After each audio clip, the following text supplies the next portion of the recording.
Hello, hello Facebook, hello Instagram, hello YouTube. Aujourd'hui, on va parler de la puissance des mots et on va parler surtout de l'écriture consciente.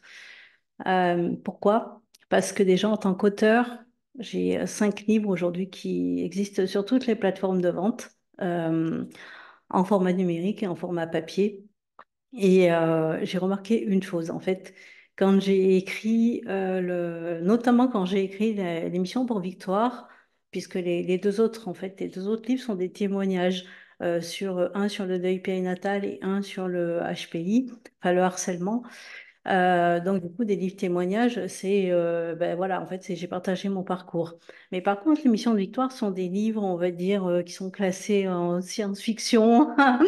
Voilà, mais en fait, ce qui s'est passé pendant l'écriture de ces ouvrages, c'est juste, en fait, incroyable. Notamment pendant l'écriture du dernier tome, qui s'appelle donc Une mission pour Victoire, là où tout commence. Je pense en fait que même les titres de tous ces ouvrages ne me sont pas venus comme ça. Enfin bon, je vous expliquerai du coup. Il y avait comme une chronologie justement. Et donc dans là où tout commence, pendant que j'ai écrit ce livre, il s'est passé des choses, mais tellement incroyables justement que pour certaines personnes, c'est justement pas possible. Et à ce moment-là, moi, quand ça m'est arrivé, je me suis dit, mais qu'est-ce qui se passe en fait? Euh, Comment c'est possible que j'écrive un roman, donc que j'écris des passages, euh, et qu'il se passe les mêmes choses dans la vie réelle, on va dire, en gros. Où- voilà, j'avais des personnes autour de moi qui est comme si c'était des personnages de mon roman, qui d'un seul coup me sortaient des passages, des phrases, des descriptions que moi je venais d'écrire genre la veille. Et ça, ça, c'est arrivé pendant pratiquement toute l'écriture de ce livre. Et je me suis dit, bon, là, il y a quand même un message, il y a quelque chose.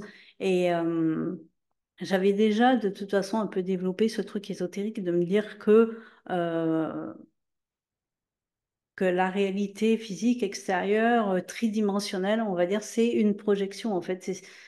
C'est une imagerie interne qui se projette. Et sauf que là, ben, j'en avais en gros quand même une preuve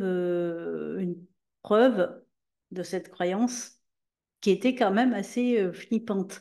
Et, euh, et je dirais même que cet ouvrage-là, ce bouquin, j'ai mis un temps infini à le finir en fait, parce que j'en étais arrivée à un point de me dire, mais waouh, quoi, en fait.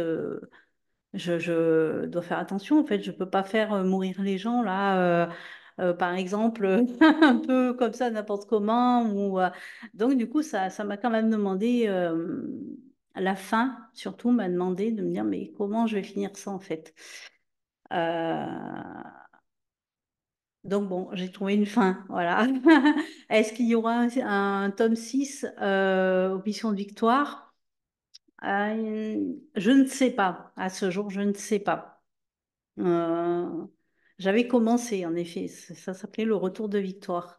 Et je pense qu'en effet, le retour, il se fait d'une manière plus, on va dire, plus terrienne et moins éthérique, on va dire. Mais quoi qu'il en soit, à ce moment-là, j'ai quand même capté que les mots ont une puissance et que quand ces mots sont associés vraiment à un film conscient dans la tête, euh,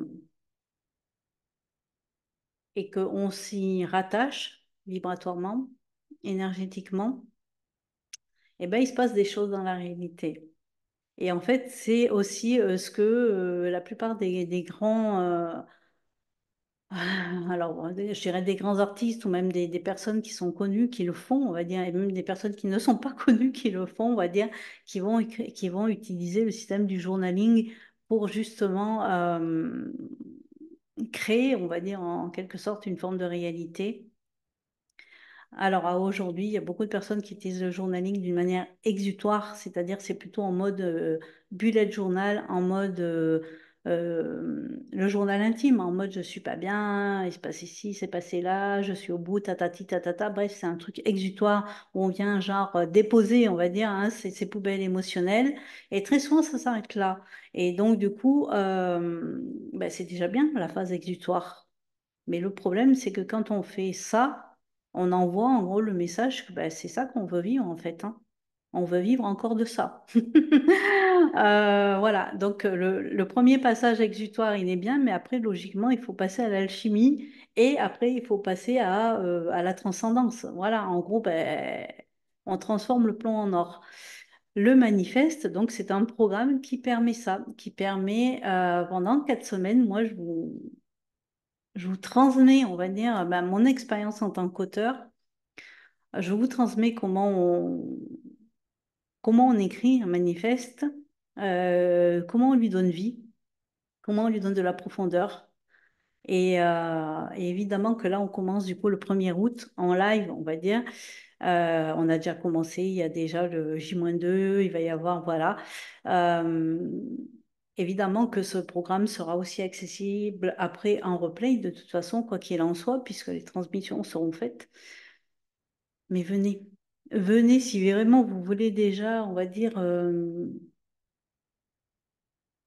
écrire votre histoire d'une manière consciente. Parce qu'à aujourd'hui, vous le faites déjà, mais vous le faites en mode robotique, vous le faites en mode inconscient, vous le faites avec vos blessures, vous le faites avec vos traumas. Et donc, du coup, en fait, vous vous retrouvez très souvent dans des situations similaires. Alors, le décor change un peu, les personnages changent un peu, mais l'histoire de fond, elle reste la même, en fait. Et là, justement, écrire un manifeste, c'est justement choisir en conscience ben, qui on veut être, parce qu'on est quand même le personnage principal de notre film, donc qui on veut être, qu'est-ce qu'on veut ressentir, qu'est-ce qu'on veut vivre, qui sont les personnages secondaires, euh, et pareil, qu'est-ce qui, quel scénario on veut leur mettre, on va dire, on veut leur faire dire, quelles sont les émotions qu'on veut partager avec eux. euh, et quels sont après les figurants, tout ça. Voilà, en gros, c'est quelles sont les émotions et quelles sont les expériences que vous avez envie de vivre. Et de l'écrire et de le faire en conscience et de le faire avec les émotions, euh, eh ben, ça change complètement la donne en fait. Ça change complètement la perspective et ça change complètement votre perception de la réalité parce qu'en fait, vous allez vous rendre compte que, ben, tiens, quand vous devenez conscient et ouvert à ça, ouais, ce que vous aviez écrit, ce que vous avez pensé, ce que vous aviez imaginé et ce que vous avez mis en place, ben, c'est le reflet. Voilà, en fait. Vous allez le voir dans votre réalité, vous allez voir des choses qui se manifestent et vous allez vous dire, ah, ouais, ça, je l'avais écrit. Ah, ben ça, je l'avais pensé. D'ailleurs, il y a des gens, vous savez, qui vous disent, ah, mais j'en étais sûre. Ah, mais je le sentais, ça. Il y avait ce truc-là. Mais c'est qu'en fait, on manifeste ce qu'on ressent. Donc, si, voilà, si on ressent de la méfiance, on va manifester un truc comme ça. Et là, ben, c'est de devenir conscient. Venez écrire votre histoire de manière consciente. Voilà.